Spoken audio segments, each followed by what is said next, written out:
Sahabat DKB, sedang kembali menjumpai saudara dalam acara Wasiat Kekal berupa renungan firman Tuhan yang memandu kehidupan kita. Saya Pendeta Arlianus Larosa. Renungan kita pada hari ini Rabu 11 Oktober 2023 ditulis oleh rekan saya Pendeta Yohanes Bambang Mulyono dengan judul Persepakatan Jahat. Didasarkan pada Injil Yohanes pasal 11 ayat 45 sampai ayat 57. Mari berdoa sebelum baca Alkitab. Bapa di sorga, terima kasih Engkau telah menolong kami pada saat ini untuk menyiapkan diri kami mendengarkan firman Tuhan. Tolong kami Tuhan supaya kami dapat mendengarkannya dengan baik dan membiarkan firman-Mu itu mengendalikan hidup kami. Berkati kami yang ada di studio juga supaya dengan berkat Allah kami boleh mengerjakan tanggung jawab kami masing-masing dengan sebaik-baiknya. Dalam nama Tuhan kami Yesus Kristus. Amin. Saya akan bacakan Yohanes pasal 11 ayat 53. Dengarkanlah firman Tuhan. Mulai dari hari itu mereka sepakat untuk membunuh dia. Sahabat, salah satu mujizat Yesus adalah membangkitkan orang mati. Lazarus yang mati dapat hidup kembali. Yesus menghapus kedukaan Maria dan Marta. Namun ternyata perbuatan baik tidak senantiasa direspon secara positif. Para imam kepala dan orang-orang Farisi merasa terancam.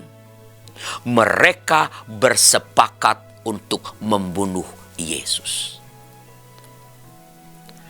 Alasan kebencian para imam, kepala, dan orang-orang Farisi terhadap diri Yesus ini adalah karena orang banyak kagum dan berbondong-bondong mengikut Yesus. Mereka kehilangan pengikut.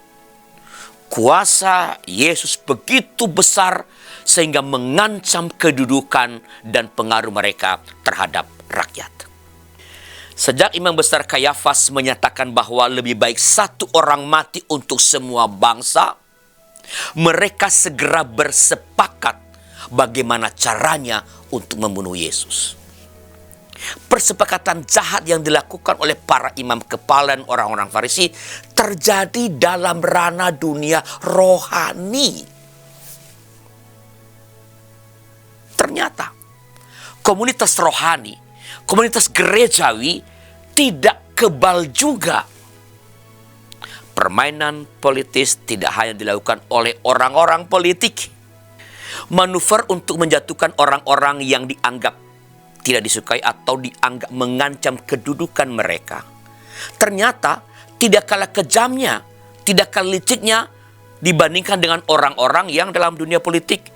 Orang-orang atau komunitas rohani dalam tanda kutip tidak kalah liciknya, tidak kalah kejamnya dengan orang-orang di dunia sekuler dalam rangka menjatuhkan atau menghancurkan orang-orang yang mereka anggap mengancam kedudukan mereka. Namun sebagaimana para imam kepala dan orang-orang Farisi ditelan oleh zaman, demikian pula para pelaku kejahatan di era modern ini. Sosok Kristus yang dijadikan korban persepakatan jahat tetap bersinar dan memberikan pengaruh sampai sekarang, sampai akhir zaman. Prinsipnya, sejauh hidup kita berintegritas dan berjiwa mulia, jangan takut menghadapi semua bentuk persepakatan jahat.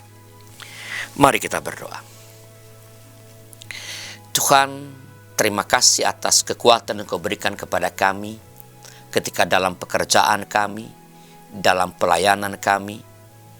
Kami menghadapi orang-orang yang merasa terganggu oleh yang kami kerjakan, yang merasa terancam oleh hal-hal yang kami lakukan, karena membongkar kejahatan atau membongkar kelemahan-kelemahan atau membongkar hal-hal yang tidak baik yang mereka kerjakan.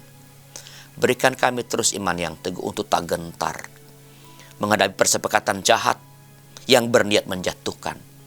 Berikan kami iman yang teguh untuk terus berjalan dalam kebenaran, mengerjakan apa yang harus kami kerjakan, walaupun oleh itu kami akan menghadapi manuver-manuver untuk dijatuhkan, untuk disingkirkan, untuk dikeluarkan. Berikan kami terus hati yang luhur dan hati yang teguh dan integritas diri yang tinggi. Terima kasih Bapa, dalam nama Tuhan kami Yesus Kristus. Amin. Demikian sahabat renung kita pada hari ini. Jangan lupa subscribe, like, dan bagikan kepada sebanyak mungkin orang. Tuhan memberkati saudara.